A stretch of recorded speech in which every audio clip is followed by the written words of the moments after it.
দিল্লিতে 10ই নভেম্বর ভয়াবহ বিস্ফোরণ এবং তারপর দেশ জুড়েই সতর্কতা জারি করা হয়েছে। শিয়ালদা স্টেশন এবং হাওড়া স্টেশনে চলছে মক ড্রিল।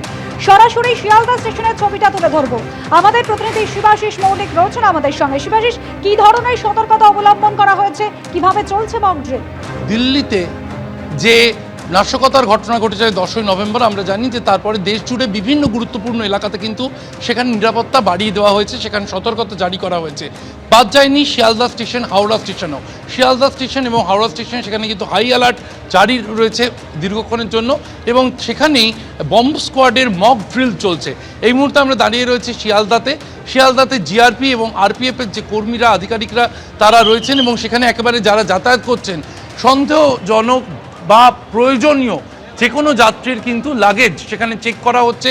জিআরপির আধিকারিকরা, আরপিএফের আধিকারিকরা তারা লাগেজগুলি চেক করছেন, এবং ভিতরে পরিষেবা সচল রেখে একেবারে প্ল্যাটফর্মগুলোতে কিন্তু ট্রেন রয়েছে, ট্রেন চলাচল স্বাভাবিক, এবং পরিষেবা সচল রেখে বম্ব স্কোয়াডের বিভিন্ন প্ল্যাটফর্মে কাজ করতে কতক্ষণ সময় লাগে তারা তা খতিয়ে দেখছেন।